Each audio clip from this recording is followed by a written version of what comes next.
Well, hello, everybody, again, wherever you may be in the world today. I mean, I keep saying this, but I only bring the best speakers to the Remote Work Life Summit.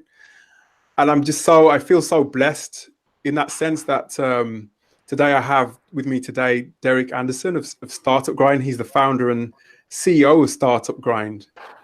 And the reason I feel blessed is because Derek himself. I've had successful entrepreneurs and leaders on before, and Derek is another example of that. In fact, Derek right now, he's running two companies, which we'll talk a little bit more about in a little while. But Startup Grind was my first interaction with Derek. And I think the reason I wanted to bring him on, as I said, you're going to get a lot of inspiration. You're going to get the practical tips as well as that, obviously, startup, with this being a remote summit, we're going to talk about the remote aspects of Derek's company. Derek, as I said, Startup Grind, it's a global startup community which is designed to educate, inspire, and connect entrepreneurs throughout the world. So, Derek, I just want to say a massive thank you to you for joining us today. I know you're really busy. Just thank you so much for being here. Yeah, thanks for having me. It's a very thoughtful introduction. Not at all. It's I could have thought a lot more to say, but I don't want to talk too much today. I want to leave the platform to you because I know that people listening are going to get so much from this today. And I'm quite good at talking, but as I said, I'm going to leave the stage to you today, Derek. Derek, first of all, I just wanted you to tell us a bit more about Startup Grind and how that got started. Startup Grind is designed to educate every entrepreneur in the world, and we do that through local chapters that we have set up in over 500 cities in about 120 countries. And we host monthly events in those cities. We do about 200 events a month. In roughly about half those cities are hosting monthly events or an event on any given month. And then occasionally throughout the year, we'll host sort of larger gatherings where the whole community comes together. In February, we'll be in Silicon Valley. We have about an 8,000 person event there that we do. We've done for 6 years. And so we'll host about 100,000 entrepreneurs in person this year, or as we like to say, in real life. And then we have tens of millions that will be educated through our content online this year. It started as literally just an event for me and my friends to get together to educate each other. It was not designed to really be anything beyond that. We called it Startup Grind because that was sort of what resonated with me as an entrepreneur, of the struggle and the work and the effort that I was putting in. A lot of people who aren't entrepreneurs, they think Startup Grind is sort of this negative sort of name, but actually, entrepreneurs, I think, really resonate with it because it's really about self-improvement. It's about building and creating and grinding. It's not there's no glory in struggling or making mistakes again and again and again, but learning and growing and improving. That's what Startup Grind is all about. And so our values are to help first, to give before you take, and to make friends. And a lot of people resonate with those values around the world, either aspirationally or they live those values already. And so we've been really blessed to have hundreds and thousands of great people volunteer and sort of join our extended team as chapter directors to lead Startup Grind in their city, or to participate in some way or another. And so that's what Startup Grind is. Yeah, and like I said, it's incredible because you started only a few years ago, and you've grown to such a massive network, such a meaningful network of people.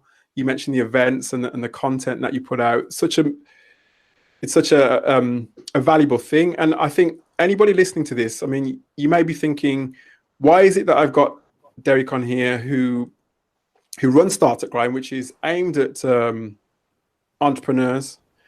I think that whole that word grind in itself, I think can be applied not just to entrepreneurs, it can be applied to people trying to, really sort of do the best in their careers as well. So there's that aspect. The second aspect is that I think the events like Startup Grind puts out are quite probably undervalued when it comes to developing your career, and it can help you with your decisions, whether you choose to go that way or that way. It can help you to meet friends, as Derek was saying as well.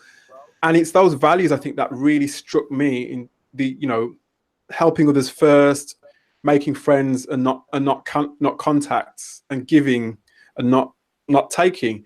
And Derek, were those values sort of how have those values helped you with Startup Grind?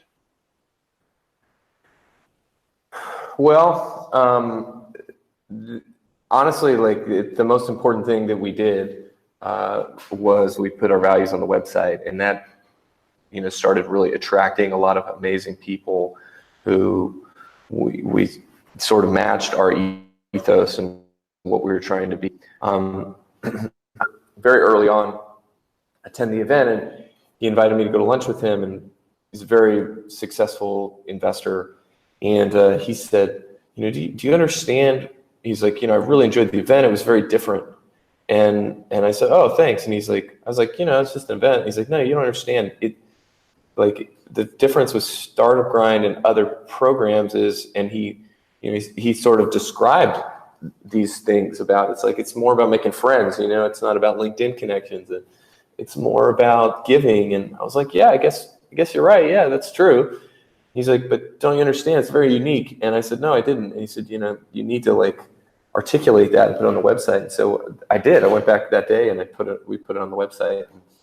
And it really had a huge impact. And so, sometimes I'm not the best embodiment of those values. And so they're sort of aspirational to me in some ways. In some ways, maybe we are good at, being some of those things. So it ebbs and flows, but that's sort of that's the bar that we set for ourselves.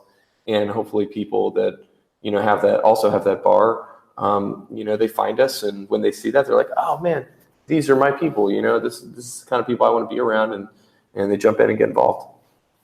And the events that you referred to, tell us a bit more about typical types of events, because I'm sure there are people out there who may not have heard of Startup Grind. And what I would say actually is, before you answer that question, is that it's so difficult to find quality events, networks for entrepreneurs. And which is why I think it's so important that you listen to Derek, and that you, once you finish listening to the video, that you check out the Startup Grind website to see if there's a local chapter in your area, to see if there's an event, and then you start, putting that into action.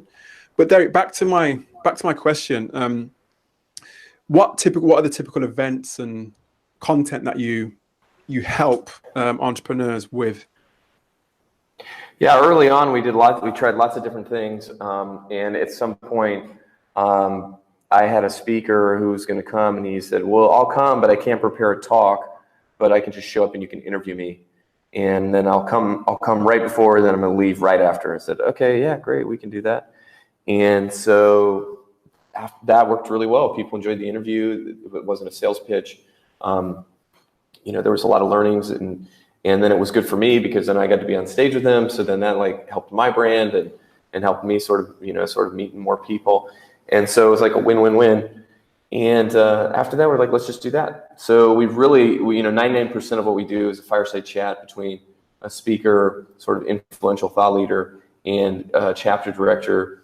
And then 1% of our events are these sort of larger, more regional-based events. We've got one today in Barcelona with 1,500 people. We've got one in a few weeks in Melbourne with a big group of people. So occasionally we do these sort of full day or multi-day events.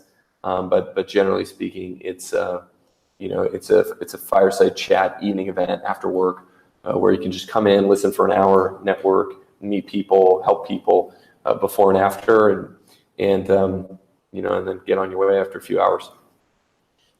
And I mean, you mentioned the incredible network, the different countries that you're that startup grind is in.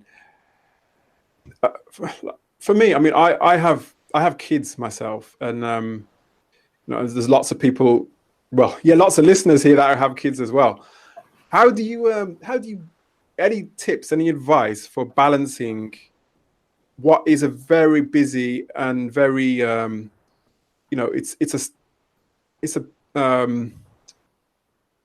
business that's growing. In fact, you have two businesses. How do you balance family and work life? Well,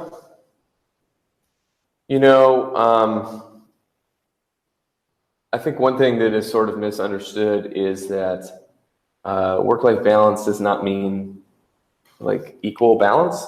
Like, it doesn't mean perfectly symmetrical or 50% here, 50% there.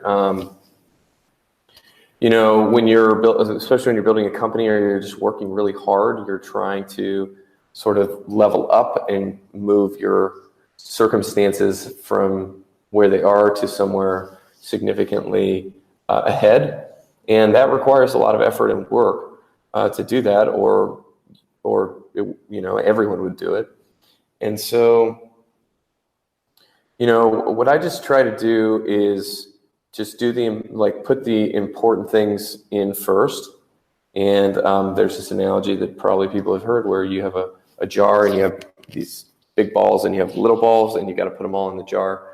And if you put the little balls in first, you can't get the big balls in. But if you put the big balls in first, the things that are really important, the things that you absolutely don't want to mess up, and then you put the little balls in next, then you can get everything in together. And so to me, the big balls include like having dinner with my family, or taking my kids to school, or making sure my wife, isn't angry at me. Those are the big balls. And, trying to be a good friend, or, contribute in my faith community, or, things that just regardless of what happens with my startup, I don't want to mess up. And then, and I put in all the little startup balls around it. And okay, I spend a lot more time on my startup than I do hanging out with my kids. But I just try not to let those things get to the point where they break, or where they're close to breaking, or, where they kind of start to get on that line where I can't come back. And, we'll see. I'm 9 years into being an entrepreneur. I got a long ways to go, but I hope that I sort of keep that focus and can figure it out. There are a lot of good people are not able to figure this out. And so I'm not saying it from a place of I got to figure it out. I'm saying it from a place of I'm working hard every single day to try to figure it out.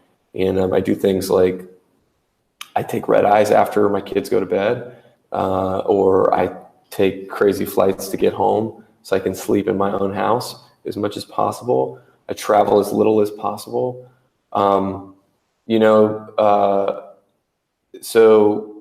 You just do things to try to keep some sense of balance in there. And it's very difficult, and it's an ongoing thing that I wouldn't say I figured out, but I'm trying very hard to, figure out what works for me. And those are some things that have worked for me to this point.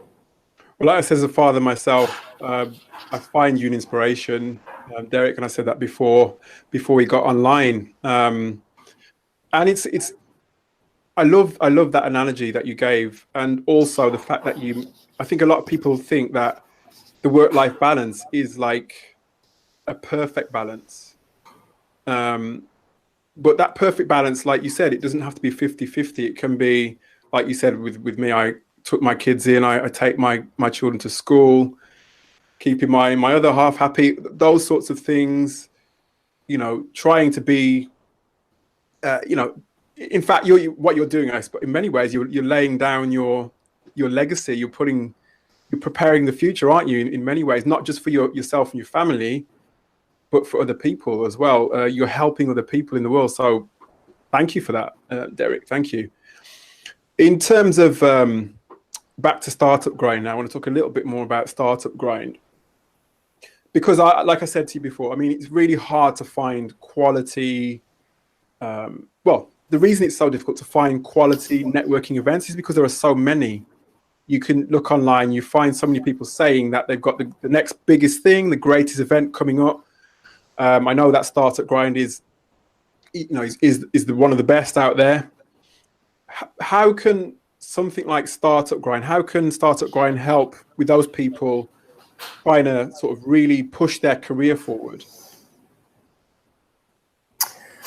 I mean, you're always one deal away from dramatically pushing things ahead.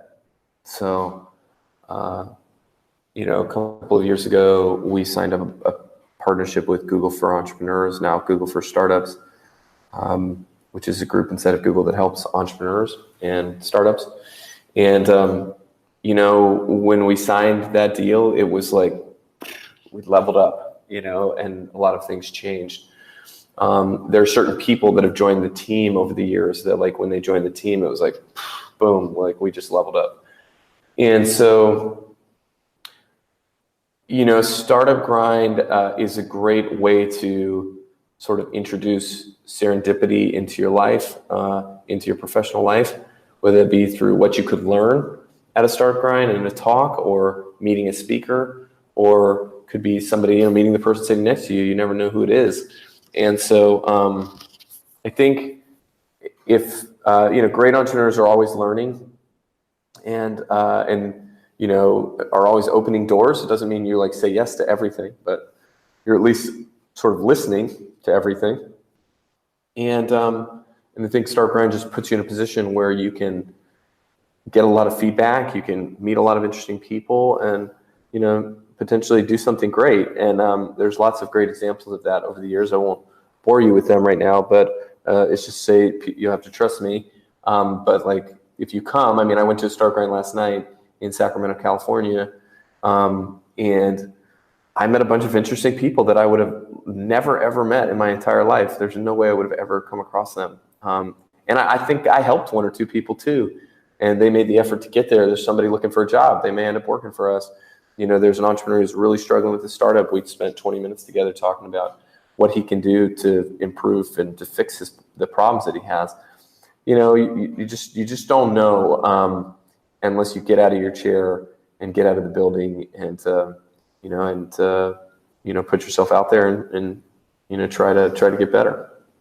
And is there a typical type of person that attends? By that I mean, do you tend to get people who are, first-time businesses or graduates, or is there a typical sort of profile of a person that goes? It's definitely people that are building their network, people that have a little time, their heads down in a project. You're probably not spending a lot of time, going Sorry, out. Derek, I lost you for a minute there. I think you said people that are building their network, right? Yeah, people that want to build their network, people that are, sort of at an open stage of their career where they're trying to figure out either what's next, or they're trying to, in a sort of building phase. Or it could be like somebody that just sees a speaker and says, like, they are an expert in something that I want to be an expert in, and I really want to learn from that person. So it could just be people that are, really interested in the content that's being featured on the stage as well. Mm-hmm. I'm talking about networking.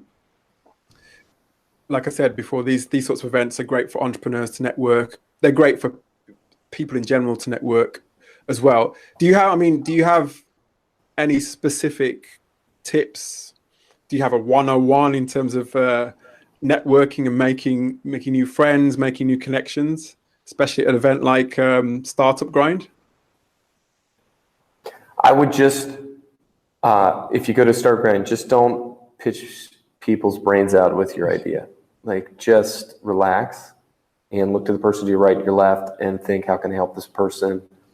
And if you genuinely do that, I promise you will get a lot out of it. Especially if you do that over a long period of time, it will absolutely come back around. And so that's what I do. When I talk to people, I just say, hey, how can I help you? And I just say that directly. And we sort of get to the point, and sometimes I can and sometimes I can't, but people are sort of refreshed by the fact that you're not just trying to take all the time. And you know, you might be surprised how much you actually can help somebody if you ask and genuinely try.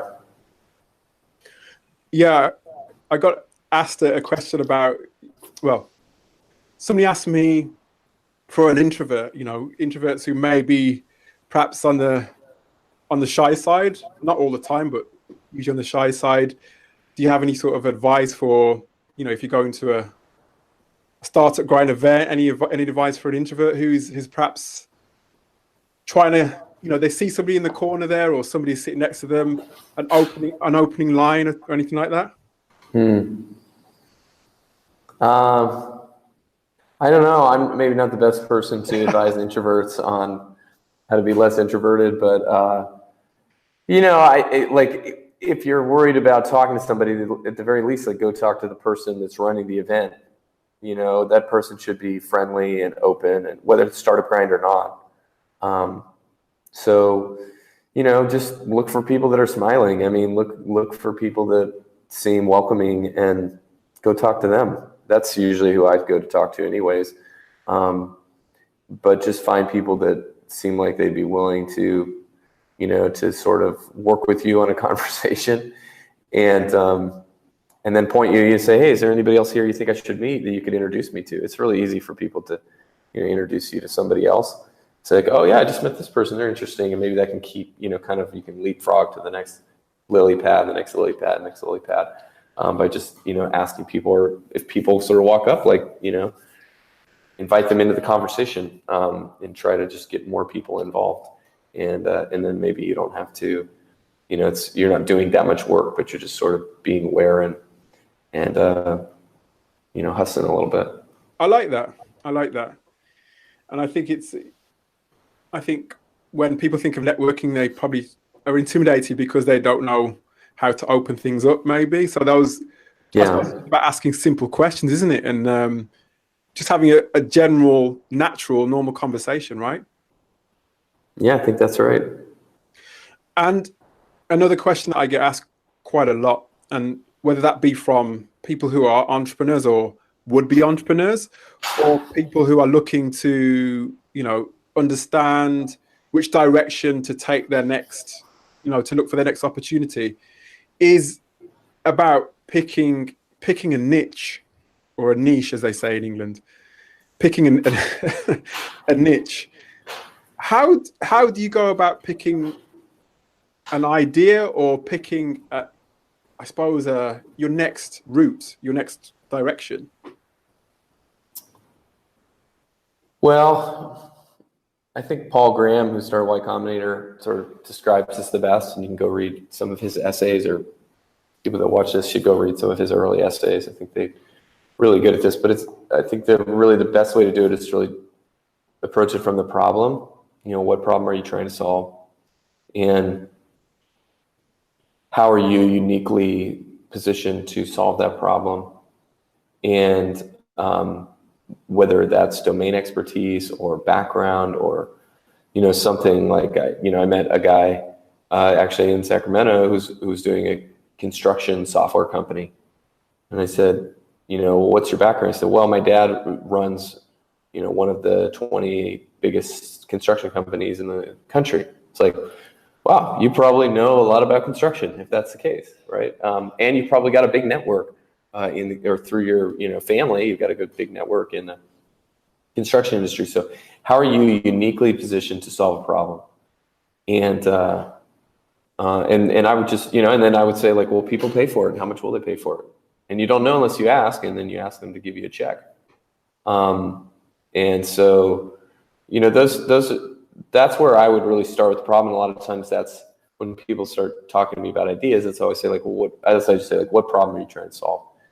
And I think if you can really distill it down to that, you know, you might, versus like, hey, I have this really cool idea. It's like, well, you know, ideas, everybody's got ideas, but does it actually solve a real problem? Will people actually pay real money for it?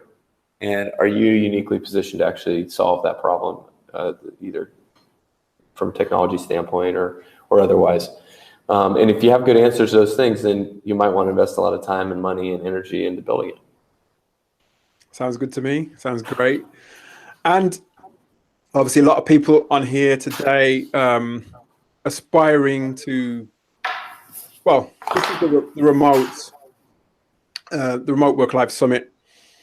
I've spoken to other people on this summit, and as I said to you before, I think the main reason I wanted to speak to Derek today is because the values really sort of, I hold those values dear to me, and values are what often the reason that most CEOs, in any case, will start a business. But Derek, I just wanted to ask you. I mean, I know that Startup Grind is obviously it's a remote company. It's a remote business. Was that a deliberate sort of a deliberate strategy for you, or was it through circumstance? It originally was not deliberate. It was just totally out of necessity in the beginning because my co-founder is a guy named Joel Fernandez, and he lived in Portugal. And when he was very young, he was unable to go to school, and he had to help take care of his family. And so he never went to college. He was a self-taught engineer, and he's an amazing engineer. He's the best engineer on our team. And we tried to get him to the United States, but we couldn't. And so we were just sort of working, remotely, he and I. And then from there, we sort of made it work. He would come here once in a while, and, we'd hang out for a week or two, or, we would get on Skype a lot. And eventually, after years of doing that, it worked. I mean, we figured out how to work really well together like that. And then we started adding other people to the team to do the same thing. And, it worked because it worked for us. We figured out how to make it work with others. So, in the beginning, no, it wasn't, it's this big global trend. And I'm very happy to be part of this discussion with you and your audience and community. But really, like, for us, it was just out of necessity, total accident, and sort of a big blessing in disguise. And I mean, you mentioned it's a global trend. What do you see? I mean, do you have any predictions? I know it's difficult to make predictions, but do you anticipate the growth of remote work and your own remote team? Well, here's something to keep a look on in terms of like tracking a global trend. So every year Forbes does this list of the top 100 cloud companies. And this year, or this last list that they released not too long ago, there was 2 who self-identified as being distributed teams. I would bullishly say that number is going to go up dramatically over the next 5 years. And for all the reasons that people probably know, and I'm preaching to the choir here, but access to talent. I live in Silicon Valley. I've lived here for 13 years. It is unbelievably expensive to live here. It is ridiculous. It is not, it's beautiful in some places, and other places it's terrible and awful in terms of for a place to live. Some good schools, some terrible schools. But the cost of living is just astronomical. And so, for us, like, we want the best, we want great people, we want A players. And unless we, are Google or Facebook, we just cannot hire those people here because we can't afford to pay them, and we can't afford to move them here.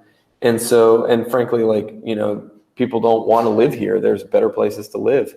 I'm not from here. I've lived 6 years. I grew up in Florida.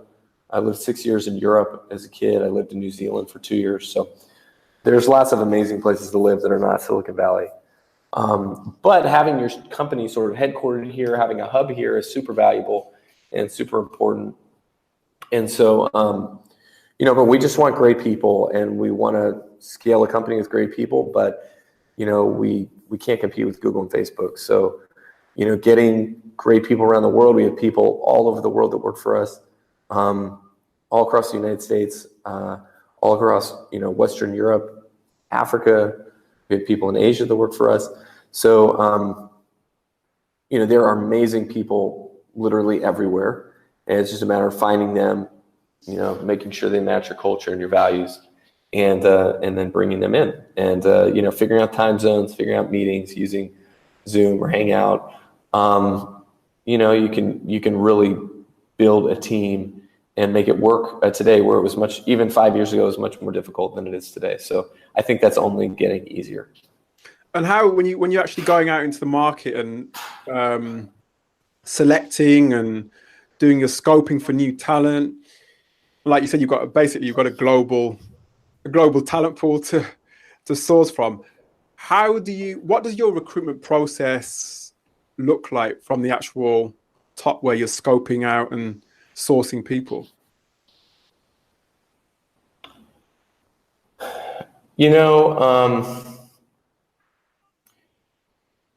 I think when we look at people, we always say like culture over talent, first of all, which is not a sort of unique thing, but in the beginning, when you're first starting a company, it's very easy to like take anybody, because nobody believes in what you're doing. So if you have 10 fingers and can type, and you have a functioning brain and a beating heart, you're probably right for my startup. A warm body. A warm body. But once you get past that initial phase, it's really, just vital that you get great people. And like I mentioned this earlier, I have so many examples where great people have fundamentally changed what we do, and I have great examples where horrible people almost completely destroyed what we had built. Oh my gosh. And so, you just want to be militant about who you let in.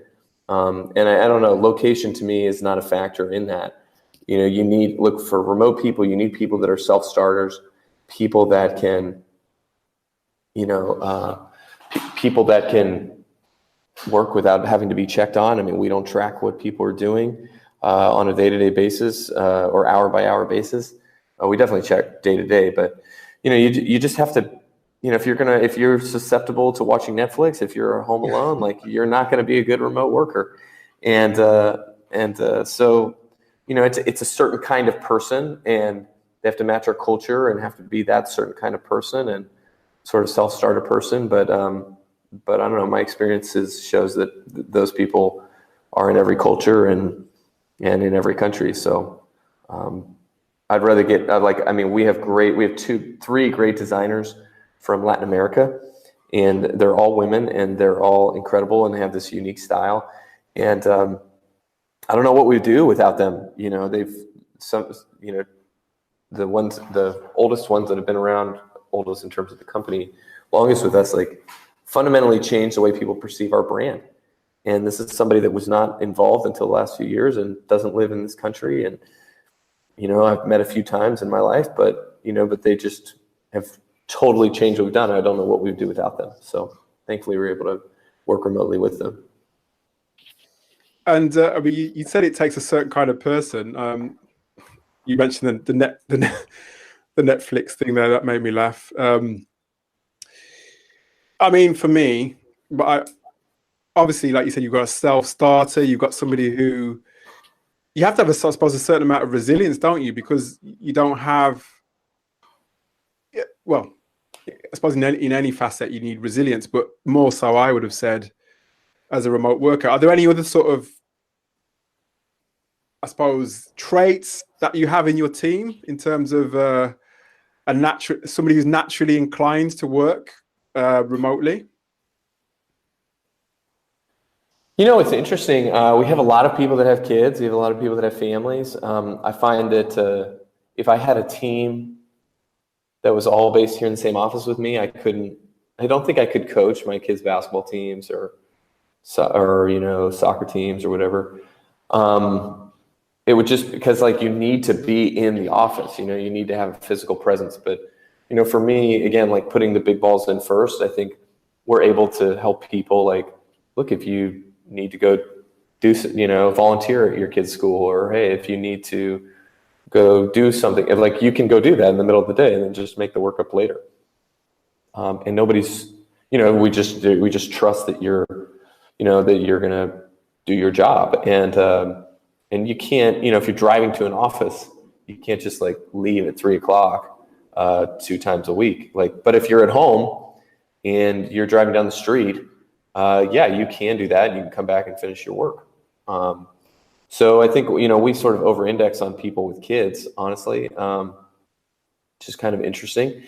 I think, I don't know, just people who can run their own, we in their own businesses. I lost you a bit there, Derek, sorry. I said we have a lot of ex-entrepreneurs, people that have run their own businesses. Again, because you have to nobody's pushing you to run your own business, you have to do it yourself. So I think those people are pretty natural fits with remote work as well. People that don't cause problems, just people who just, I'm not saying like not people who don't challenge you or try to make you better. We definitely, we have feedback and surveys and, care what our team thinks and how we can make their lives better. But just people who genuinely are going to be easy to work with. And you can see that all along the way. How are their emails? Do they communicate well in the email? When you meet with them, like sometimes I will change in like a time for an interview right before I'm going to have it, just to see how somebody reacts to it. Really? And and I'll just say like, hey, I need to move this by 3 hours. And if they're like, if they kind of are very difficult about it, or sort of like ego, show some ego about it, like, hey, well, I'm really busy too, or like but and then a lot of people are like, hey, and then when I get on the call, say, I'm so sorry for moving that, and I kind of judge their reaction, say, oh well, it was kind of a pain, but I worked it out. I mean, you kind of see how do they react to to sort of challenges that are thrown at them, and are they going to be easy to work with? Hard to tell, but different things you can do to sort of test that along the way. No, that I never would have thought of that. It's a handy one for like I said, everybody out there listening. And in terms of just actually taking a step back a little bit, because some people I've spoken to, they when they're actually doing the application process, they accept resumes. Other people don't. Other people will look at people's social profiles or their portfolio. How do you, do you accept resumes? Is it typical for you to accept resumes, or you have different ways of doing it? Oh yeah, sure. Yeah, people can just apply on the website, and we go through them, we have multiple people that go through resumes that come in, and we take referrals very seriously. And so, yeah, absolutely. I mean, we don't know some people come through our network, but most people that join the team, nobody knows. So. Mm-hmm. And do you, question slipped my mind now, in terms of the actual interview process, the interview process itself, again, is there a typical process that you follow? You mentioned one of those little things, those little tricks that you throw in there. Do you assess people in other ways at all? I mean, we have a pretty robust interview process. And for instance, if you're going to join the engineering team, you have to go through about a 5-hour interview, 5 hours of interviews with different people. And for a startup, it seems in some ways like, wow, is that overkill? Like, really, why are you doing so much? But what we found is people really appreciate it. The people that are like us appreciate it. They're like, wow, this is the most thorough startup interview process I've ever been through. And we have a rating system. And if it's important that everybody agrees to us. And if some people don't agree, then even if somebody's like, I think this person's great, we got to hire him. If somebody else is like, below a certain threshold, we don't hire them. So it's this idea that, some people that you get in the organization, they come in and they multiply and they just have this huge impact. And getting bad people in can have a way worse than the upside. It's like the negative can absolutely destroy the whole company. And so, I've talked to somebody who hired hundreds of people at Google one time, and they said that when they were hiring at Google, they always said that there's no problem that is so great that it's worth hiring the wrong person for. And that's really hard to take an honest look at sometimes when you don't have a lot of resumes coming in, and don't have a lot of options, and don't have a lot of money to pay, and all of these things. But you've just got to, it's better to wait another month. It's better to, struggle yourself for another couple of weeks and keep looking for the right person than to hire the wrong person just to solve the problem right now. Absolutely. And I mean, your team, you mentioned 20 in your team around about 20 in your team with Startup Grind, and about 20 in your team with Bevy as well. Startup Grind first. Is there a typical sort of, I suppose, lots of people usually hire for their product team, for example. How's your team split up? About half the team is engineering, and then probably quarter of the team is in success, and then a quarter of the team, or what we call Bevy Care, and then sort of taking care of the existing customers, and then a quarter of the team is in sales and marketing. And actually, tell us just a little bit about Bevy as well, because we haven't really talked very much about Bevy, and that's something worth talking about. A couple of years ago, we started to have all these problems scaling Startup Grind. We were in about 150 cities, and we just were sort of getting all of this feedback of some very angry local chapter directors saying like, hey, like, this isn't working for us anymore. So I looked at all the products that were available in the market and came to find out it was going to cost us about $150,000 a year in software that was going to solve about 60% of our problem, because we're like such a high usage type of brand or company. And so me and my co-founder decided, well, if we just invest ourselves in building a solution over the next 2 years, we'll probably spend the same amount of money as we would over the next 5 years with somebody else, but at least we can run it ourselves, and we can run it for the next 10 or 15 years. So we set out to build our own solution in 2015. We launched it. It took us a year. We launched it in 2016, and it worked. And our growth started to take off again. And then we started to show it to other companies, and they said, "Hey, can we use that?" And they said, "Maybe. I don't know. Let's try to figure it out." And so then we started. Some of our first customers were some very big companies, and what we learned is that there's this huge trend towards, this digital pendulum is absolutely swinging back, and the future does not belong to machine learning and AI. The future belongs to community. If you think about, marketing, in the past, people got on the phones, and then, people visited your office to try to sell to you, and then it was digitally, they're trying to sell to you with ads. I saw this study from Europe a couple weeks ago that said that 30% of millennials do not trust what they read online. So who do people trust? What do they trust? Can I trust an Amazon review? I don't know. Can I trust a Yelp review? Probably not. But who can I trust? So I can trust other customers. I can trust people who have experienced the product, who have used the product. And that's what Startup Grind is where you have people getting together in real life and building community in real life and talking to each other and educating each other. And there are companies all over the world doing this. We call it customer to customer marketing. It's a new category, but it's something that all the best companies in the world are already doing. They just, it's building real communities with real people, solving, real people's problems, and all the top tech companies do it. And what we just see it as this huge trend that many of the best companies in the world do today, but that in the future everyone will do it. And so we help people scale their communities in real life, and we do that for school alumni. We do that for tech companies. We do that for consumer companies. Anybody that wants to get face-to-face with their customers and build deeper customer relationships.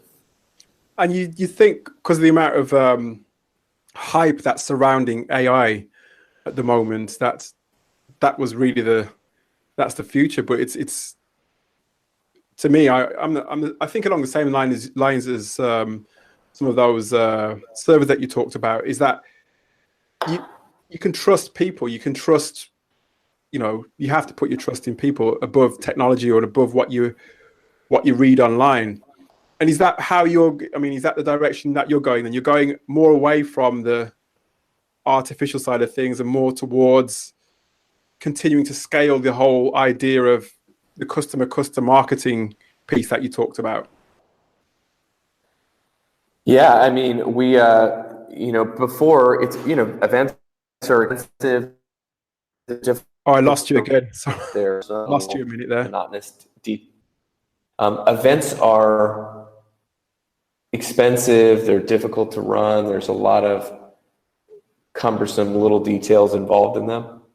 And what we try to do is take all of that pain out and make it really, really easy to run these events and programs. And then if it's easy to run them, then you can then scale them. And so we have some companies that do, like Startup Grind, hundreds of events a month with us with a very small team, because they're working with their customers who are sort of advocating for their brand. And you think about like, hey, who would I rather hear from? Like if I should buy this product or this software or not? Would I rather hear from the salesperson? Would I rather hear from somebody from the company? No, of course not. I'd rather hear from a customer and hear their experience. Somebody that's just believes in it, that just genuinely likes it and uses it. So we have one customer who literally went from 0 to hosting 1,000 events a month with us. And, with a very small team, but they've now scaled. They have this huge digital community there. Now they have this huge real life community that is, basically powered by Bevy. And yeah, you're building your business on community. And again, that's another thing that I really love about Startup Grind, about Bevy. It seems that it's your business embodies your own sort of ethics in many ways. And I think those ethics those ethics obviously chime with a lot of other people, and I think that's what's building your success. In terms of the future, then, what do you see? I mean, as we've talked about those aspects of community, but what's the future for you, Derek, and for Startup Grind? What's the next few years look like? Busy. We're trying to build Bevy into a big, scalable, technology company, and we hope that a lot more people will join our sort of movement and use our product, and we're working very hard on that. And with Startup Grind, our goal is to educate every entrepreneur in the world, and so we've got a long ways to go to doing that, although we've made some progress. So I think we can be in thousands of cities eventually, and today we're in 500. But we've just got a long ways to go in helping people, and there's always new people coming in, because there's always new people with ideas and trying to figure things out. So we we're just trying to serve entrepreneurs as best we can, and we sort of put one foot in front of the other and listen to them and try to take their feedback and hopefully deliver something that that meets their expectations, and delights them. And so I don't really know. You just who can predict the future, right? No, you have to just go out and make the future. And so I hope we have more success, and I hope the world economy keeps doing well, and I hope there's lots of other things that are out of my control that I don't worry too much about, but we'll just keep working and plugging along. And one thing is like I always say, like, our competitors will never outwork us. They can't, because we work too hard. And but at the same time, like we want to live life. So it's, sort of figuring out how do you live life and grow as a person. And then also how do you develop and build these products and companies at the same time. And so hopefully we'll keep that in line and do more of the same. And my last two questions, because I know you got to rush off, wrap two questions in one. So the first question, what times of year do you typically hire? And the second question, the second part of that question is, in terms of if somebody's considering applying for a remote role, what's your biggest piece of advice? For us in hiring, for Startup Grind, our global conference is in February. So usually we have a lot of hiring leading up to that and sort of getting ready for that, because that's sort of like our big moment. That's like our World Cup each year. And then usually it gets kind of quiet in the summer. So usually in the fall is sort of when we're hiring most for that. In terms of one piece of advice for working remotely, I would just say deliver results that make people feel like not that you work remotely, but that you work everywhere. Ideally, people are in the same room working together. There's just, from a communication standpoint, that is still the best way to get anything done, is to be in the same room. So you've got to really deliver to make people feel like that you actually get more not being in the same room. Like you're doing so well, you're delivering so well that it wouldn't matter where, if you were in the same room or there was some other situation, like you couldn't be doing and delivering more than you are. So just say, like, work really hard and make people feel like if you leave, it's going to be a massive, massive problem. And, creates leverage for yourself, and, it also helps build whatever you're trying to build. So be indispensable, be irreplaceable. Not because you put a process in place that nobody else understands, but because the work you do just delivers so well that, that no one could ever imagine you leaving. And people will sort of hopefully they'll take care of you regardless, but then they're sort of forced to take care of you. And that's a good position to be in as a remote worker. Derek, thank you. What can I say? It's been Thank you. Thank you very much. You're very gracious. I really enjoyed this, Alex. Thanks for bringing people together and for letting me be part of your remote work community. It's really cool. It's been an honor for me as well. And obviously I'm going to be spreading the word far and wide. And if there's anything that I can do to help you, because you've given me your time, like I said, I mean, I wasn't just saying it, but I love what you're doing. I love those. Yeah. The values are just so dear to my heart. I'm very much, love connecting with friends who share the same values. So if there's anything I can do to help you, please let me know. Thanks so much. And same for me, and same with the audience. My email is derek@startupgrind.com. DEREK is my first name. So if there's something I can be helpful with for the audience, that's my only email. So feel free to email me and let me know what I can do to be useful. Wonderful. Okay. Thanks so much, Alex. All the best for the future, Derek. All right. Soon. Thanks a lot. Bye-bye. Bye.